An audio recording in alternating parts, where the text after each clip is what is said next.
Well, you know what? I love the fall. Everybody loves racing in the summer. I hate the spring. Hate the spring a lot. But I love the fall. Leaves are changing. Weather's getting a little cooler. And I'm a Christmas guy. I love Christmas. So I like where the fall ends up.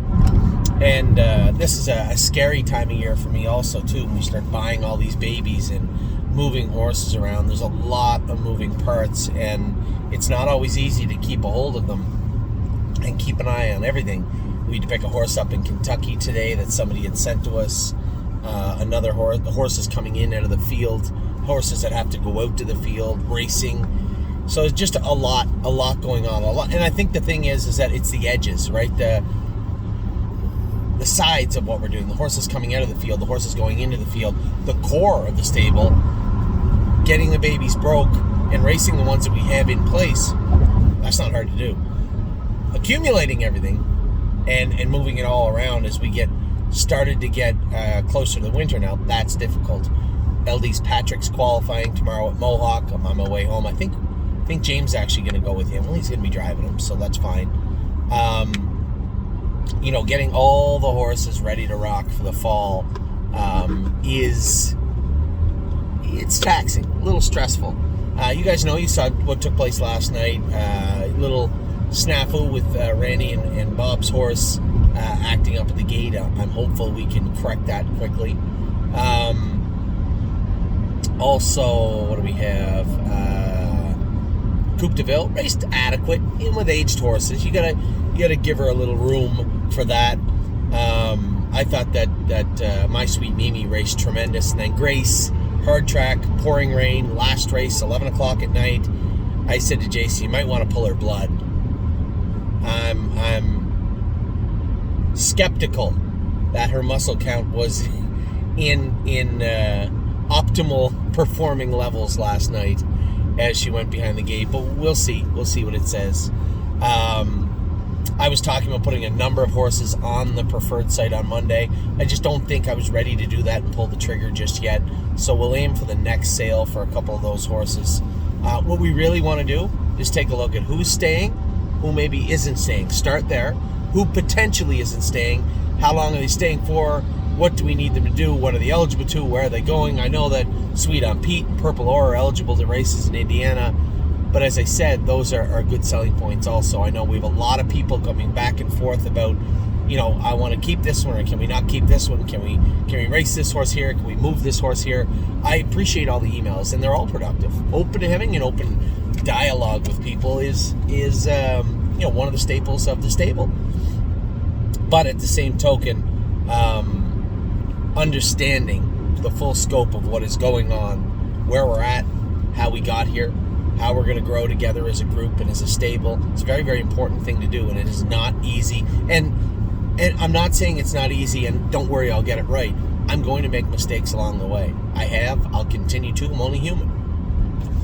But err on the side of caution and responsibility, understanding, and I say this all the time, learning from our mistakes of the past is something that we need to do as a group, and something that I need to use as a benchmark, a tether, if you will. Look through the lens of the glasses of the past to ensure that we don't start down the same paths in the future. So, and always look, I had tons of discussions with, my brothers, our trainers, colleagues, people that are in our stable, stakeholders, and people that may want to join the stable also, wondering what direction we're taking, how we're doing it. Is there going to be some sort of shift towards the aged horses? Absolutely not. Aged horses were always a part of our menu, I guess, so to speak. I understand that when you buy babies, it's just bright enough for glasses. You know what? I'm going to wear my other glasses. That's what I'm going to do. These are too dark. That's exactly what I'm going to do right now. I'm well aware that people want to buy horses, and in a perfect world, we would much better. And in a perfect world, we would those horses would make enough money to pay for the bills of the babies. I understand what everybody wants to do. Unfortunately, we've all come to the reality that isn't always the case.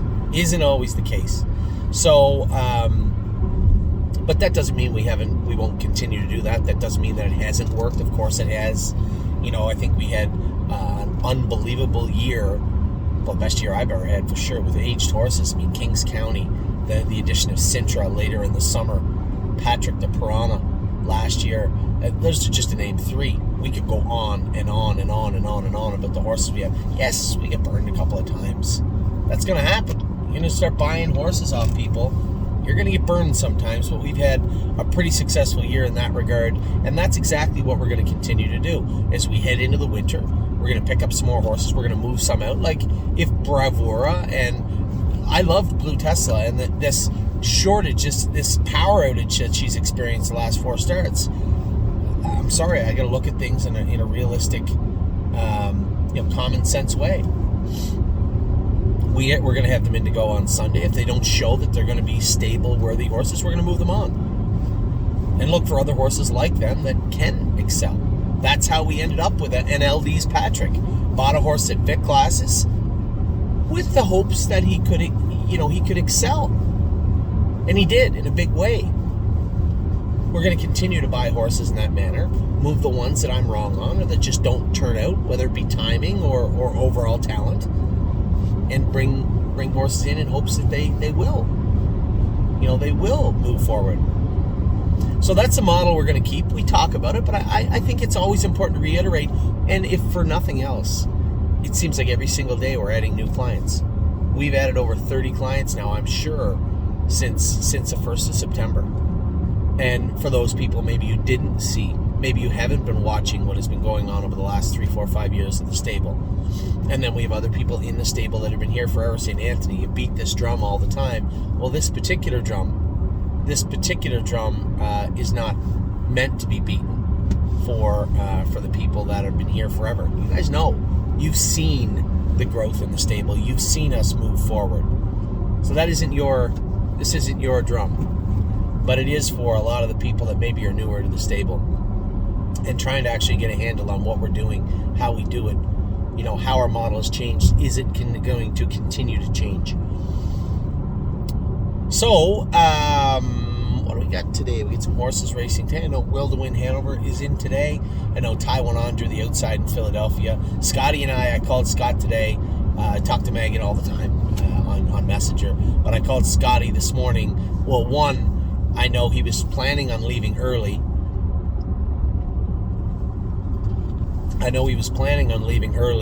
From Mohawk on Saturday night. I didn't know he was there until today.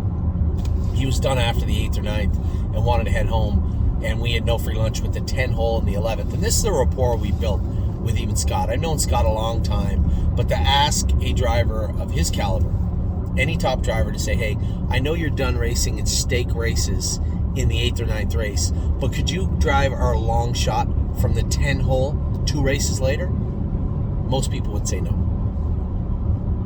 Most people would decline. Lie. I gotta catch a plane. Gotta babysit the dog. Anything. But Scott said, yeah, okay, I'll do it. But that's a rapport we built. He's super excited about Crantini also. Made some equipment changes.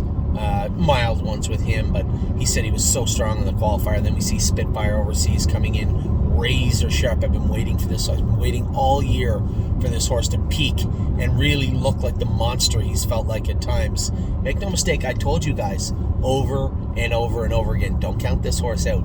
This is a nice horse. And then Carter trained good the other day. Now Carter, we did change his gear. He's trying to figure out whether he's accepting it or not. And he'll get there. He'll do it.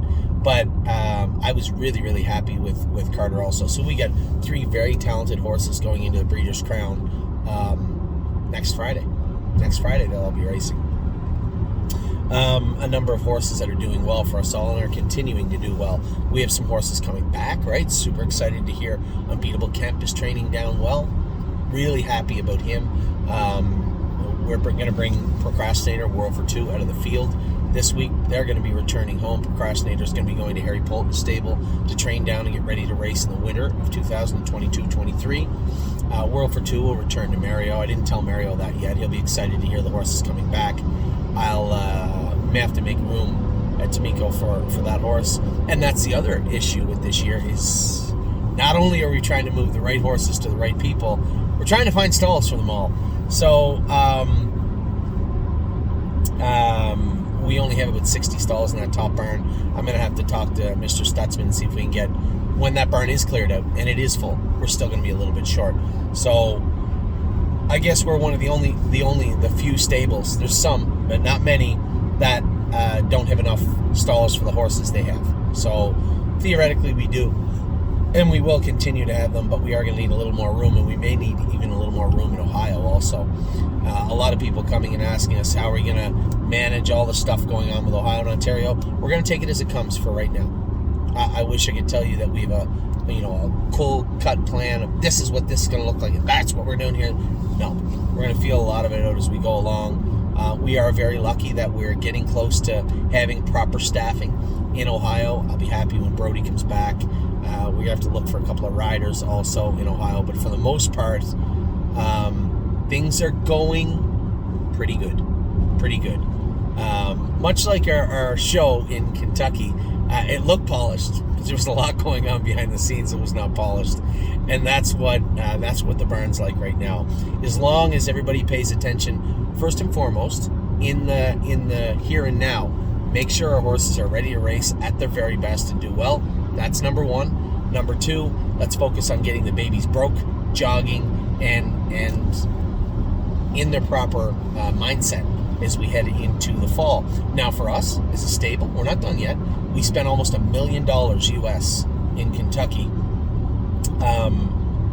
And hopefully, when all things settle, hopefully there's not too much left on the table for me. And I gotta be honest, I saw the rundown of the shares last night. I can't thank you guys enough for your participation in all those shares.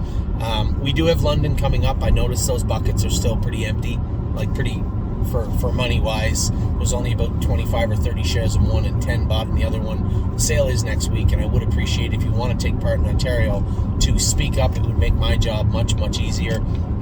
We have two horses will be in one bucket, one in the other. I did remove Hallie in the Clouds from that top bucket. She was just gonna, if I did that, and it only was brought to my attention by one of our very astute clients, if I kept Hallie in the Clouds in that bucket, what would have happened was we would have ended up with 7 or 8 Ontario breds.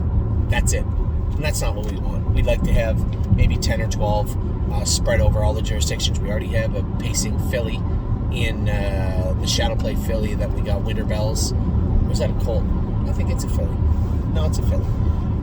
We got a couple of really nice muscle mass fillies aside from Hallie in the Clouds also. So those horses are in. We have another Ontario bred coming in, a private purchase from a few weeks ago. He's going to be coming in also. So as of right now, I think we have 5 Ontario breds, if I'm not mistaken. We are going to the London sale next week where we should be able to pick up another 3 or 4 maybe, and then 3, maybe 4, and then fill up the rest at Harrisburg if possible. So that's how our Ontario landscape is looking. We had lots of horses we bought for Pennsylvania, New Jersey, bought a couple of New York. The Chapter 7s are New York, although we hope that there'll be a little bit more next year. And we also bought lots of Ohio breds this year, obviously. 3 Indiana breds so far, a couple of Illinois breds. We get lots. We get lots for everybody to look at. So in regards, as I said to everybody that participated, thank you very much. I truly appreciate it. We did a great sale in Lexington. I would like to start cleaning up all those shares. Keep in mind, it's nice to have shares for new clients to come in and buy, but all those shares are shares that I'm carrying. I'm not a wealthy person, and I do have to make sure that they get cleaned up. So once everything is compiled on the system and I can take a look at it, I'll maybe make some calls. So you may be getting a call from me this week saying, hey, would you like to partner with X? So thank you again. I hope you guys are having a good day. Not a bad day for us yesterday. We had a couple of seconds, I think. Wait, no, we didn't. We had second 2/4 of the break, I believe. Anyway, racing today, racing tomorrow. Handsome Faces in, as we said in the fair final. He trained great yesterday. That horse, I like him. He trained very, very good yesterday at the track. He's in good spirits. He scoped good. Everything looks good. All systems go. Moving ahead with him. We'll do more talking about the racehorse in the future, but this was more just a little thank you, and I will talk to you all very soon. Take care, everybody.